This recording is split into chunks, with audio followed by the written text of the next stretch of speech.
All right, Voice fans, we've been covering this season 14 all of these weeks, and now we're to the live shows. Everything you've seen so far has been pre-recorded, but you at home and you across the country, at least in the East Coast and Central time zones, can start voting this coming week. We've got a top 24 here to help us talk about it. Are the people that you see writing about it every single night that it's on, and that's Denton, Davidson, and John Benutty. Let's start out. We're going to talk about each team and then who they think are going to be voted forward to make a top 12 out of the top 24. So we'll go team by team. But Denton, just give me a feeling on season 14, just overall. How do you feel about the season as a whole? I think it's good. I think there's a lot of good talent this year. I think it's better than other seasons, and I don't know if it's my favorite season, but I think it's talent-wise a pretty open field for the most part. And if the person who's my favorite at this point wins, I think it would be one of the best winners we've seen. John, what do you agree with that? And also, what do you think about, we have a different Kelly's coming in, Alicia's coming back. What do you think about just the chemistry of the four coaches? Well, I was going to say that, yes, Kelly is a great addition to the show, I think, especially because she plays off of Blake so well in a way that the other judges, even Adam, I don't think do necessarily anymore.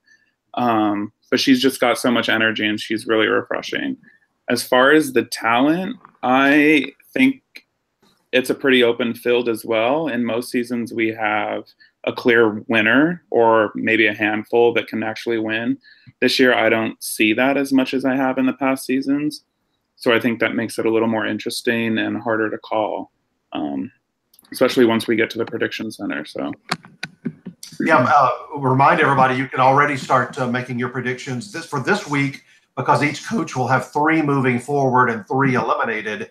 That's the way the prediction center is structured. You pick the 3 that you think are going to be eliminated each week for each coach, and then we'll have a winner later in the week once Wednesday shows are over about who got the best predictions, and you get an $100 Amazon gift card. Not John and not Denton and not me, but anybody else that has the best percentages off of this week. And that's going to be really hard to do, guys, because that's what 12 people that are going to be eliminated. To get the exact right combination here is going to be difficult.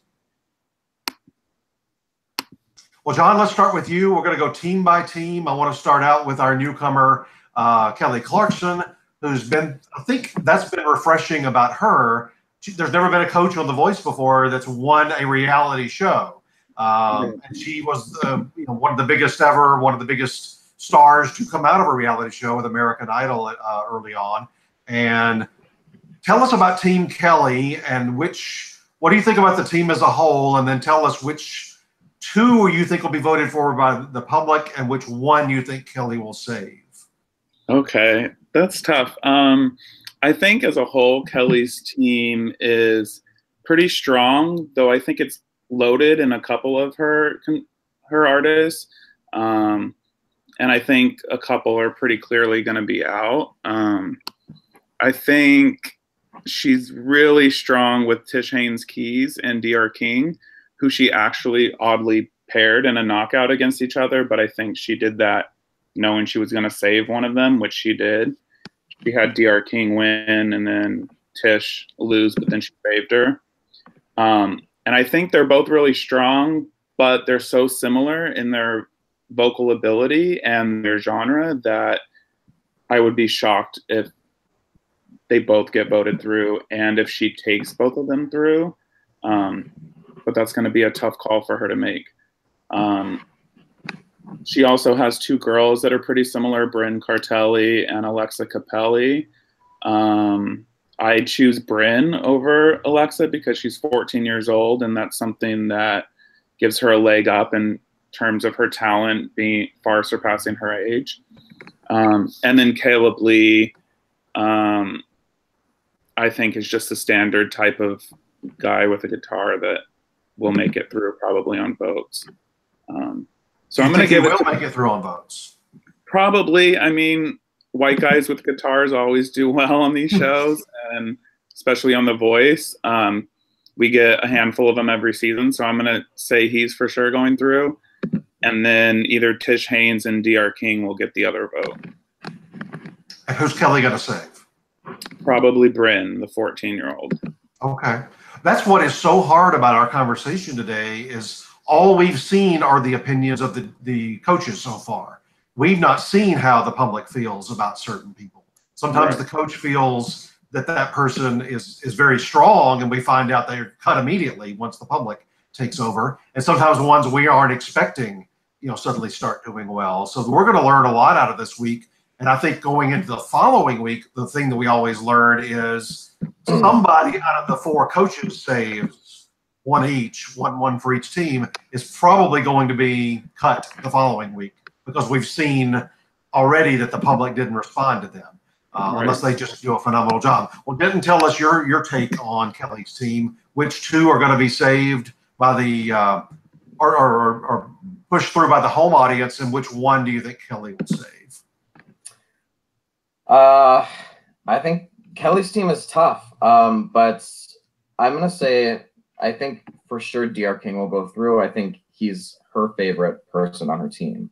So whether he gets voted through or not, she will not let him go. But I'm gonna guess that he'll get voted through just because he's such a powerful singer. And I'm gonna say Brynn is gonna get voted through just because she's so young and so likable. I would say Caleb has a chance to get voted through, but it's complicated because it depends a little bit to me on what other team they're paired up with. Because if she's like, if they show Kelly and Blake's team at the same time, then there's a lot of white guys with guitars, and suddenly Caleb is kind of watered down a little bit. But if they show Kelly and say Alicia's team, then Caleb really stands out as something different on the whole night as a whole. So he could be getting through as well. But I'm going to say DR King and Brynn will get voted through. And then, it's going to be tough, but Kelly would probably save Tish. But she might save Caleb, too, if she wants to keep her team diverse. Because DR King and Tish are going to eventually butt heads for votes. So it's a tough call. Do either of you think, you basically had the same grouping pretty much, of people that are going to make it through. Is anybody out of those 3 that you're thinking on Kelly's team makes it through going to be the voice champion? No. I don't think so. You don't think she has the champion on her team right now? No. Did she cut anybody you think might be a champion for somebody else? Like Miley did last year, had 2 of the final 3 finalists, Don't right? remind me. I don't think she did. Miley's team did not have them. Miley cut them, and they went on, and Chloe was one, and she actually won the whole thing. Miley may not ever be invited back. Yeah, Team Miley was the whole finale last year, or close to it. But I don't think Kelly let anyone go. I was surprised that she didn't get as many of the artists she wanted as she wanted. I thought she would be a little more dominant in her first season as a coach, but Alicia Keys is, to me, like the blind audition dominator. I mean, she gets almost whoever she wants.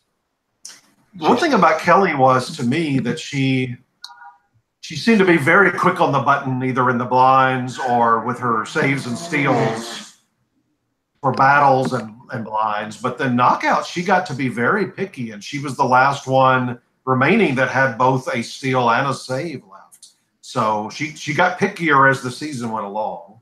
Yeah, but it also seemed like she was a little emotionally drawn to certain singers and kind of saved or stole them because she just didn't want to see them go home, which I don't know if that's going to work out for her or not.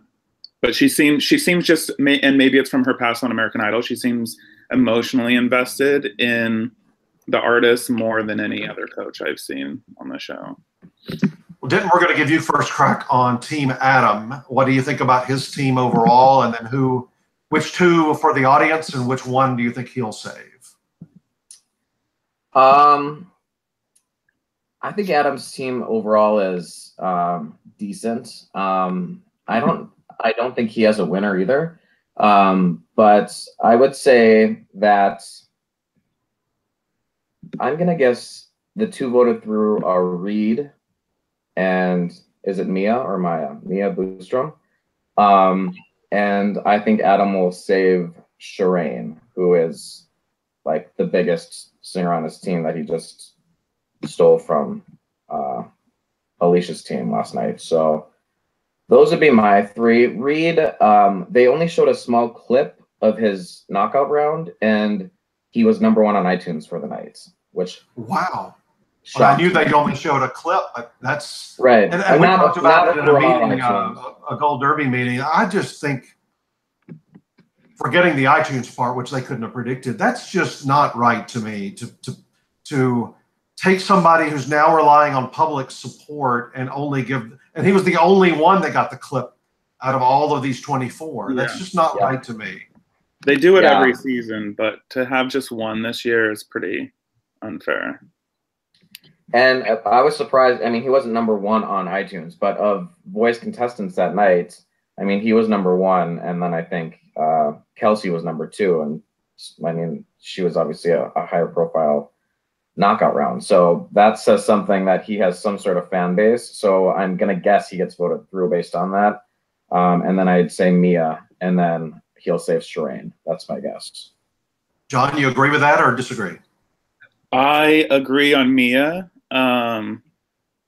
Although I'm not so sure she's going to get voted through. I actually think Drew Cole will get voted through. He's the one with the long hair and he wears a hat. But his knockout performance of Slow Hands, I think it was last week, was one of the best ones I saw. So, and he seems to be in the demographic of who gets voted through. So I think he's going to get voted through. And then Rayshawn Lamar did Fallen by Alicia Keys and just knocked it out of the park. So he's one of my favorites, and I think he'll probably get saved by Adam. I just don't know if that Reed iTunes charting is a fluke or not, because I didn't really understand it. I don't know why people were drawn to go in to listen or buy that song. Well, that could be part of it. Maybe they were intrigued and they only got to see a few seconds, so they wanted to see more. Right. Those coaches do let the sales and the downloads impact them too when they do have an opportunity to save somebody, don't they? Yeah, for sure. And if it wasn't live, like if it was pre-taped and they cut Reed's knockout, I would have concern for him moving forward. But considering it's live and they're not kind of foretelling that he's going to be cut, it's just, I don't know why they did that, but it doesn't mean he can't get voted through. So those downloads, let's just say 2 other people on Adam's team go through. It's possible that he'll know that he was the highest charting artist from last week, that might impact him. He might want to use his save on somebody he knows is popular on downloads. 100%. Well, John, I would say Adam is the most likely coach to do that. I think Blake has proven over the years he really watches those things too. Okay, John, let's keep it with you and Team Alicia, which a lot of people are saying is the best overall team. Well, I'm going to agree with everyone then, because I think she has by far the best team, and choosing even 4 of them that I think between 4 of them, I just can't decide which 3 it's going to be. Although Terrence Cunningham is, I mean, a killer singer. He did tell me something good for his knockout, and his high voice was just insane. He's one of the few 4-chair turns still left in the competition. I think I just looked before we did this, and 2 4-chair turns from the blinds are already gone. And I think there's only 2 left still in the competition. He's one of them. So I think he'll get voted through just because he's so great. And Kelsey Johnson was a high iTunes charter, so she's going to get voted through too. And then you have Johnny Bliss, who is a great singer and does the Spanish verses that we've seen other artists do in former seasons. Britton Buchanan is the really young kid who plays the piano. And then Christiana Danielle was a save on Alicia's team, and she went against Terrence, and she's also so good. So between Johnny, Brynn, and Christiana, I have no idea which one she's going to save, to be honest. I could see Brynn, and I don't keep up with this nearly as much as you two, but he seems like that type that's, what is he, about around 20, 21? I think he's 18. He's 18. There's always that young guy, good-looking guy, especially from the South, that just makes it a long way. I could see him getting voted through. I honestly could. Yeah, it's possible. What do you think, Denton? Terrence is my favorite person on the show. Like, it's not even close. I think he's amazing, and I think he can win this year, especially because I don't think there's a huge country frontrunner like there are in a lot of seasons. So I don't think it's always easy for a soul singer to win. But I think if there would be a year or a season, it would be this one. And I think, to me, he's the favorite to win right now. So I think he'll get voted right through. Johnny has a big voice, and those do well in these early rounds, especially when people are just trying to figure out who everyone is. And then it's really close after that. I don't think Alicia would save Brynn, so he needs to get voted through if he's going to make it. I think there's no way Alicia's going to have an all-male team either going. Right. It's just not going to happen for her or Kelly. But I think all three of the women are great. I actually think she would save Kelsey. I think she has some sort of connection to her, and there's kind of a similar vocal that the two have. So I would look out for her. But Christiana is awesome, and Jackie's got a big voice. So if she sings the right song, she could get thrown votes. I mean, Alicia can't really go wrong with her team, I don't think. The only thing I worry about Terrence, and every week I talk to my mother, and she always asks me voice questions. She loves Terrence, and I'm just afraid he doesn't have that crisp blue electricity. I don't know. He's very soft-spoken and he's not flashy. He's got the best, maybe got the best voice, but he's just not flashy. I don't have any doubt he's going to make it through this week, but I don't know if he makes it even in the top 4. I don't know if anyone's been real flashy though this year. I mean, I can't think of someone who is flashy. I guess that I would also consider a contender to win. So again, I think it's maybe dependent on who's in the competition. But I don't know if there's anyone that's super flashy this year. Well, let's keep it with you, Denton. Talk about Team Blake. He's proven 6 times out of 13 that he can be the winning coach. He really knows what to do. He knows song choices. He knows, how to work this system, and his fans really support him.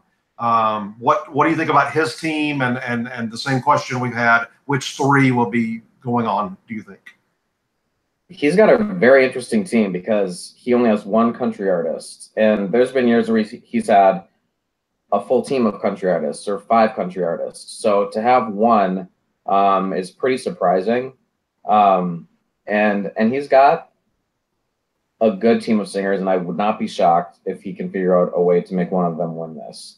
I think Pryor Baird is kind of his go-to guy. To me, I mean, he's just another singer that plays guitar, and he's not my favorite in the competition, but I just feel like that's the type of person who will get voted through.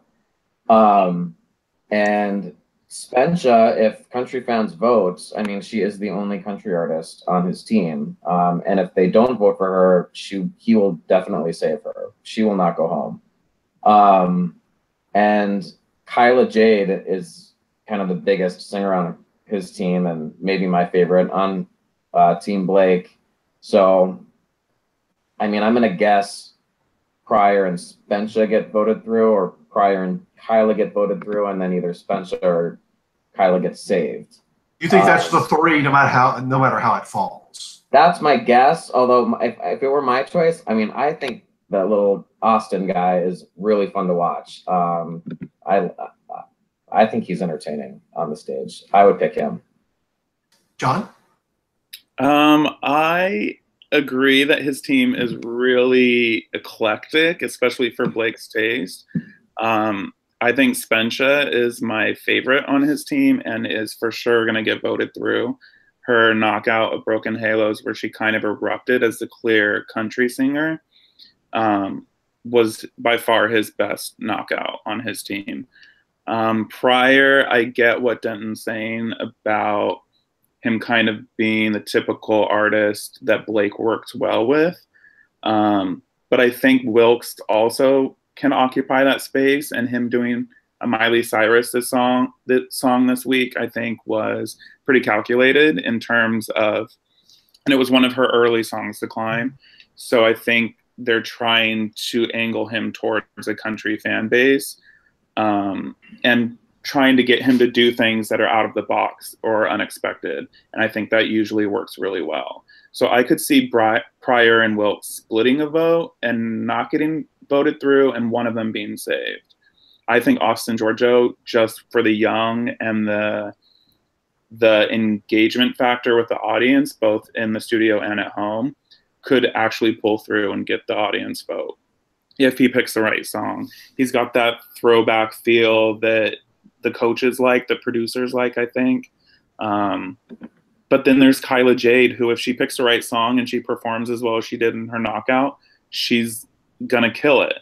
But at the same time, I didn't even notice her in her first two performances in the blinds and the battles, and she just came onto the scene for me. So she's kind of a late bloomer, and I don't know if I am an oddball in that or if the rest of viewers think so too.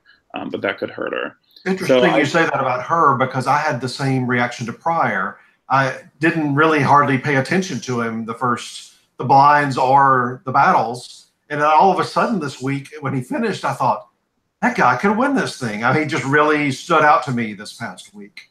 Yeah, that's interesting.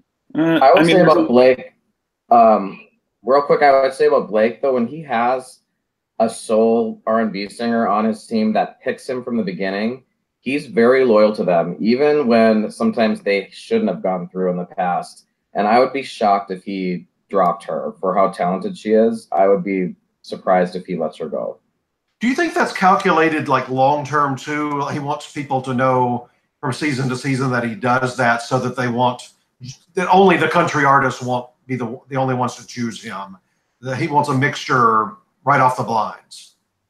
I think it's more likely that he personally wants to work with new artists, because I do think that the coaches, their experience working with artists teaches and enriches their own, taste in music. And so I think after so many seasons of Blake having heavily country artist teams, that he's finally expanding his scope and, branching out. And, being with Gwen might have had a change on him as well, because she comes from completely different genre of music. So I think it's a personal choice for him more than a calculated show choice.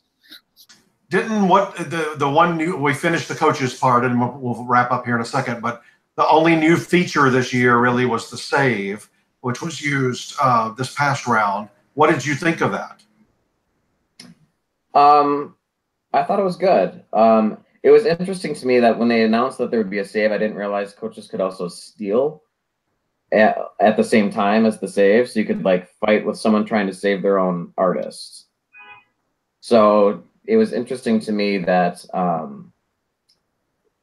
who was it that chose to leave? Was it Jackie who chose to leave Team Adam after he tried to save her? I can't remember. That was the only one, right? I think so, but to me, that was interesting to see. That is to see someone not get chosen by their coach and saying, "Okay, well, fine, goodbye." I'm not sticking around. It's more interesting the other way. If you cut me and 60 seconds later you want me back, I'm wondering how's this going to go forward. If I'm not voted through by the public, it doesn't sound like you would save me. Right. That's why it was interesting to me that Jackie decided to leave Adam, and everyone else stuck around. What'd you think about it, John? I don't have a problem with the save, but we also did the block this year for the first Oh, time. that's right. I forgot about that. And I hate that because I think it on a conceptual level, it does a disservice to the artists themselves by having a coach want to work with them, and then just because another coach is blocking that coach, that you suddenly can't choose to work with someone that you otherwise could have.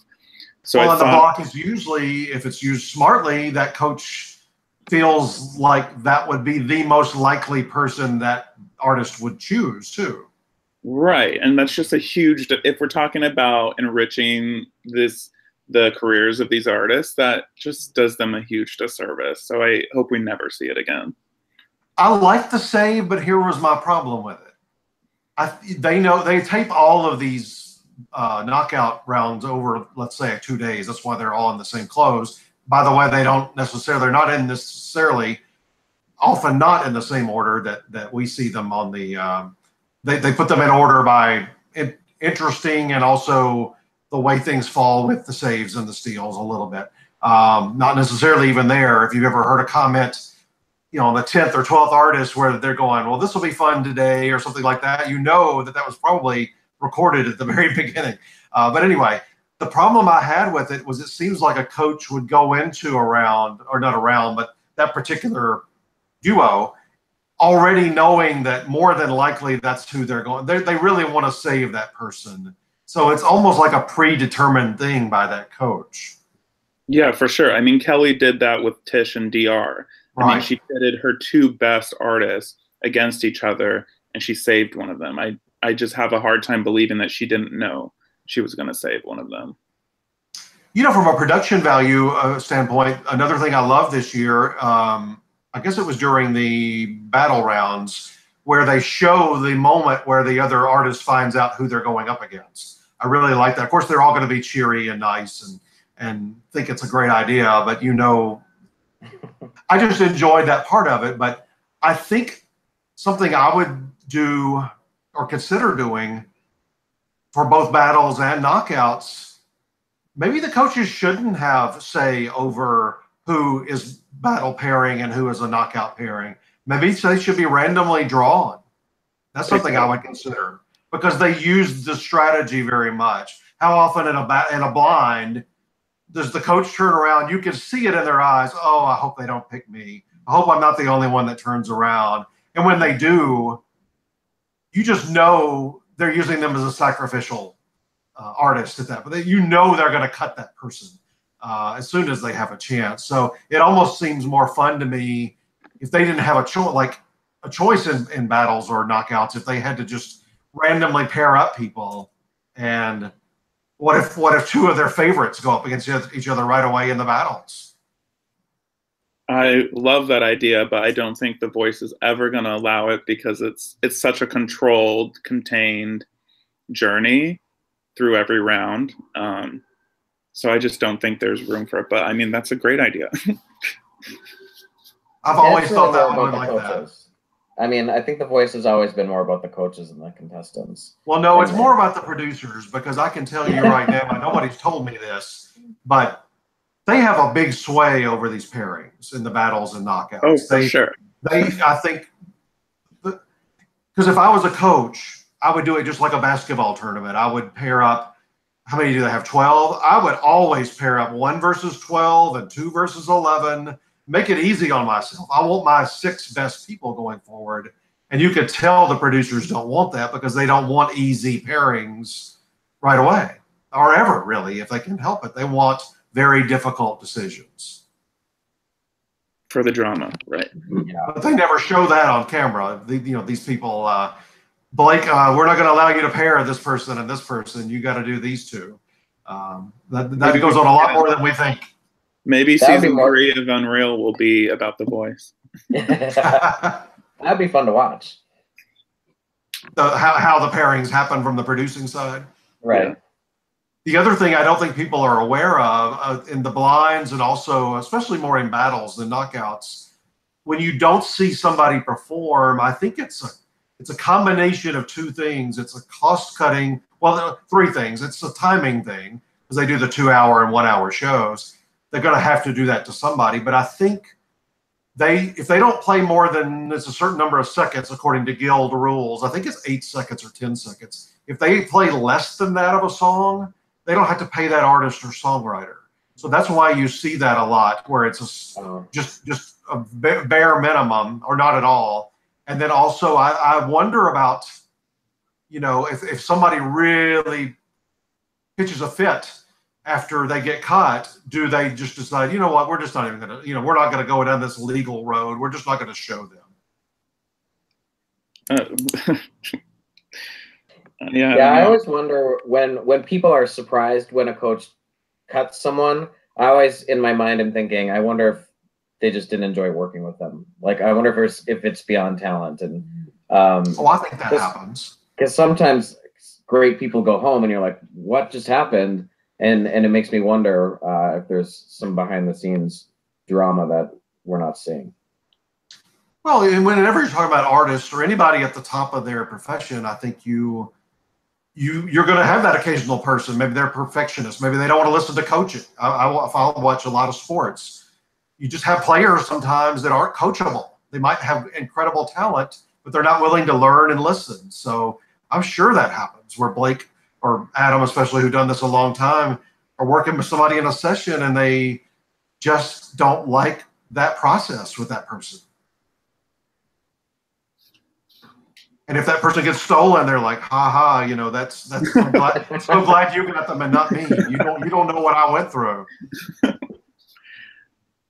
Well, guys, thanks for all your great work as you've done for many seasons now, and everybody can read your live blogs as the shows are happening, but also analysis and rankings and all kinds of stuff throughout the week. All right. Yeah. Thanks.